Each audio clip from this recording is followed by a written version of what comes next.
इसके बाद आ जाना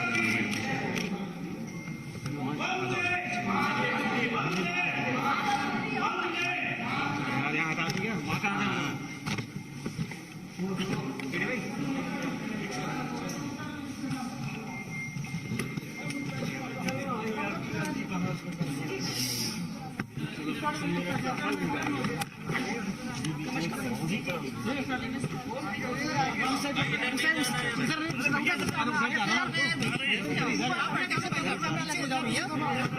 पीछे हो जाओ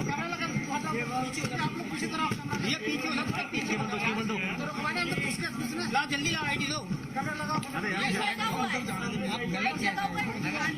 ना जल्दी लो यार लगा पीछे करो यार पीछे करो पीछे हो हिम्मत लगा अपनी वाली माइक थोड़ा पीछे करो दूसरे का इधर इधर भैया इधर इधर इधर नहीं इधर थोड़ा पीछे करो आप बता दो इसको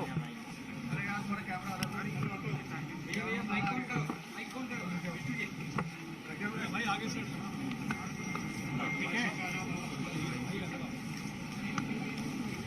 मित्रों, आज भारतीय जनता पार्टी के करोड़ों कार्यकर्ता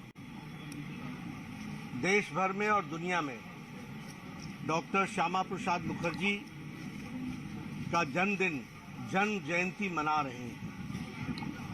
हम सबको मालूम है कि 6 जुलाई 1901 को महान राष्ट्रभक्त, महान देशभक्त, सांस्कृतिक राष्ट्रवाद के उद्योतक और महान शिक्षाविद स्वर्गीय श्यामा प्रसाद मुखर्जी जी का जन्म 6 जुलाई 1901 को हुआ था। उनकी तीक्ष्ण बुद्धि और एक महान शिक्षाविद का परिचय इस बात से मिलता है कि 33 वर्ष की आयु में ही वो कलकत्ता विश्वविद्यालय के कुलपति बन गए। At the age of 33, he became the Vice Chancellor of Calcutta University in those days. तो आप समझ सकते हैं कि उनकी शिक्षा, प्रखर ज्ञान, उनकी विद्वता सारी दुनिया उसका लोहा मानती थी।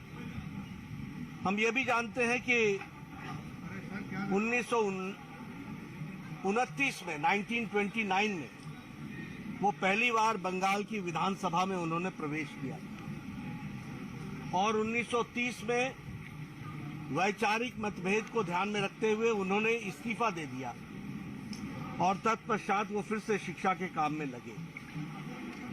1940-41 में वह 41-42 में वो फजलुल हक के कैबिनेट में वित्त मंत्री बंगाल के बने और उन्होंने बंगाल की बहुत सेवा की।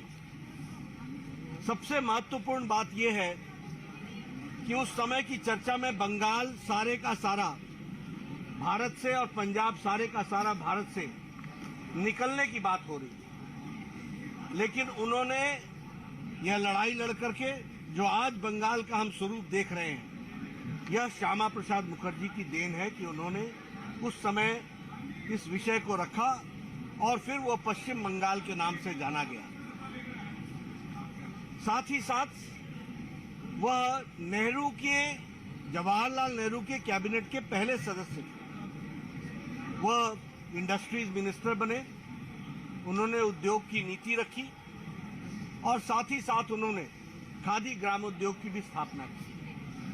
एक महान विचारक, एक महान शिक्षाविद ने बहुत कम समय में ही जो औद्योगिक नीति थी उसके माध्यम से भारत को मजबूती प्रदान करने का प्रयास किया, लेकिन नेहरू जी से विचारों से अलग होकर के उन्होंने इस्तीफा दे दिया और उन्होंने भारतीय जनसंघ की स्थापना की।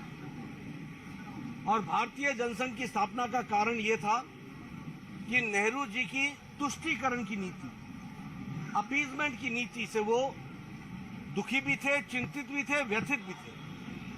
और उन्होंने कहा कि नेहरू जी, जो आप धारा 370 लगा रहे हैं, ये देश के लिए घातक है। और उन्होंने नारा दिया, एक देश में दो निशान, दो विधान, दो प्रधान नहीं चलेगी।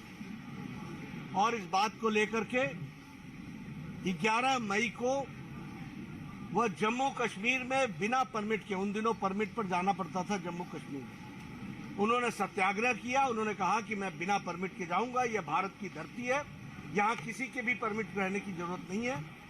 और उन्होंने एक देश में दो निशान, दो विधान, दो प्रधान के पक्ष को रखते, दो नहीं चलेगा, इस बात को रखते हुए उन्होंने इसके विपक्ष में अपने आप का सत्याग्रह किया। 11 मई को उनको गिरफ्तारी हुई और श्रीनगर के जेल में 23 जून की प्रातः उनका निधन हुआ।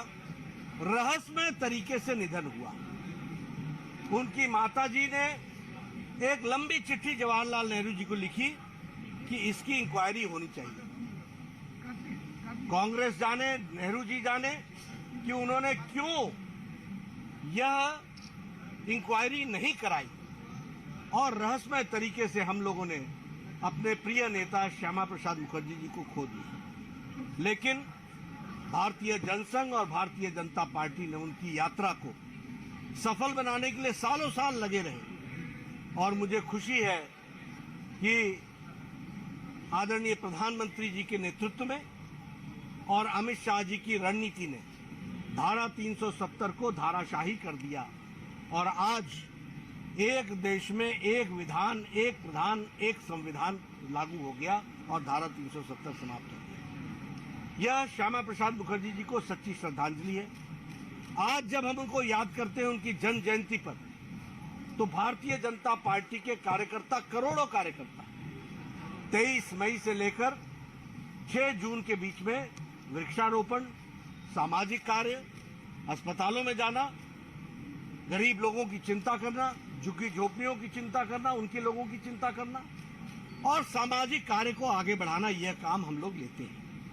और आज के दिन करोड़ों कार्यकर्ता इस काम में जुटे हैं। मैं उनको साधुवाद भी देता हूं और डॉक्टर श्यामा प्रसाद मुखर्जी जी के लिए सच्ची श्रद्धांजलि एक भारतीय जनता पार्टी के कार्यकर्ता के रूप में यही है कि हम अपना जीवन इस देश के लिए, मजबूत राष्ट्र को मजबूत करने के लिए लगाएं। यही हमारा उद्देश्य होना चाहिए। इसके लिए हम जीवन अर्पित करें, यही मुझे कहना है। और हम सब लोग डॉक्टर श्यामा प्रसाद मुखर्जी के जीवन से प्रेरणा लें, ऐसा मैं जरूर कहूँगा। जहां हुए बलिदान मुखर्जी।